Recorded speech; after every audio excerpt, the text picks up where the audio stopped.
वो चीज़ें नहीं मिल सकती। तो इस बात को समझने की ज़रूरत है कि ये सारी चीज़ें जो आज महाराज जी के पास है, महाराज जी के माध्यम से सारी दुनिया को मिल रही, तो ये चीज़ें कैसे मिल रही? ये हमारे गुरु की दया है। तो गुरु ने दया कर दी, तो आज देखो पूरे अंडखंड ब्रह्मांड का मालिक बने बैठे हैं ये हमारे बाबा उमाकांत जी महाराज। अपने गुरु के दया के बदौलत, जिनके गुरु ने देखो 1952 में यही जुलाई महीना 10 जुलाई 1952 को गुरु महाराज ने नामदान देना शुरू किया था बनारस से। 4 लोगों को बिठा कर दिया और 4 लोगों के बाद ये देखो 4 आदमी से शुरुआत होकर करोड़ों का कारवां बन गया। आज देखो यही बाबा उमाकांत जी महाराज हमारे गुरु महाराज के जाने के बाद इसी काम को जयपुर रामचंद्रपुरा से जब स्टार्ट किए तो शुरुआत में ही लाखों लोगों से किया।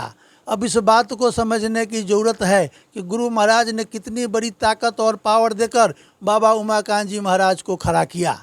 स्वयं 4 लोगों से शुरू किया और ये जो शुरू किए तो लाखों लोगों से शुरू किए। तो आपको समझना चाहिए, हमको समझना चाहिए, दुनिया वालों को समझना चाहिए कि बाबा उमाकांत जी महाराज कितनी बड़ी ताकत और पावर लेकर इस दुनिया पे, इस धरती पे जीवों का संभाल कर रहे।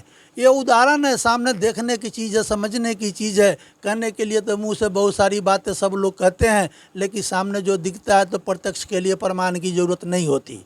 तो प्रमाण सामने हमारे आपके सामने है और उस प्रमाण को देखना है और उस प्रमाण को देखते हुए विश्वास करना है और विश्वास करके जो रास्ता दे रहे हैं उस रास्ते पे चलना है। यही हमारी गुरु भक्ति है और इस गुरु भक्ति को बड़े ही बखूबी से हम करते अगर चले जाएं तो हमारी ये जो जीवात्मा है, ये जीवात्मा अपने निज घर को चली जाएगी। एक दिन में जाने का तो ये बात है नहीं, लेकिन कहते हैं करत करत अभ्यास के जरमति होत सुजान और असरी यावत जाते तो सिल पे परत निशान। तो एक बात आप हमेशा ध्यान रखना कि आप इस काम को अगर निरंतर करते रहे अपने गुरु के आदेश में, वक्त के गुरु के आदेश में, तो दया आपको मिलती रहेगी और दया जब मिलते रहेगी तो आपको अंतर और बाहर दोनों तरफ से एक गुरु संभाल करते हैं। समय के सतगुरु जो होते हैं, वक्त के जो गुरु होते हैं, अंतर और बाहर दोनों तरफ से संभाल करते हैं।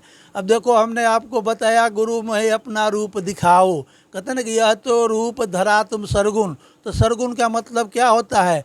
आपका और हमारा ये जो पंचभौतिक शरीर आपके गुरु का भी है 5 तत्वों का और आपका भी है 5 तत्वों का, तो ये दोनों खत्म हो जाने वाला है, दोनों समाप्त हो जाने वाला है। आपके गुरु भी शरीर छोड़कर चले जाएंगे, आप भी छोड़कर चले जाओगे, लेकिन वो जो शब्द रूप है वो शब्द रूप कभी नहीं बदलता, वो हमेशा रहता है। तो उस शब्द रूप को ही पाना हमारी गुरु भक्ति है। और उस शब्द रूप को कब देखोगे? जब सुमन ध्यान भजन करोगे। सुमन ध्यान भजन में वो नूरानी रूप, गुरु का रूहानी रूप जब देखोगे, जिसको बताया गया कोटिन सूरज चांद सितारे रोम रोम में करे उजारे, तो वैसे रूप को, स्वरूप को जब देखोगे तब तुम्हारी यात्रा पूरी होगी सतलोक जाने की। ऐसे ये पूरी होने वाली नहीं, क्योंकि जिस शरीर से, हार मांस के शरीर से आप प्रेम कर रहे हो, ये गुरु का हार मांस शरीर भी खत्म हो जाने वाला और आपका भी खत्म हो जाने वाला। तो इससे आपका काम बनने वाला नहीं। ये तो एकमात्र जरिया है, ये तो विश्वास के लिए है कि हमारे गुरु सामने हैं। शब्द रूप में जो गुरु हैं उस गुरु से प्रेम करो, वो गुरु आपका काम करेंगे। ये सार वचन से देखो आपको हमने इसलिए ये प्रार्थना बोला कि आप मुख्य चीज़ को, मूल चीज़ को समझो कि मूल बात क्या है। अभी तक तो जो कुछ भी हम करते रहे, देखा देखी में करते रहे, लेकिन मूल बात को समझने का प्रयास नहीं किए, ना मूल बात को किसी से पूछे। पूछने में कोई शर्म नहीं होती है, नई जानकारी हो किसी से भी पूछ लो, अच्छी बातें जानने में कोई दिक्कत नहीं है। और जानबूझ के जो काम किया जाता है उसमें लाभ हो जाता है। अनजान में अगर हम करते हैं, हो सकता है गलती हो रही हो, तो अगर लाज से, शर्म से हम किसी से ना कहें तो देखो इसमें हमारा ही नुकसान है।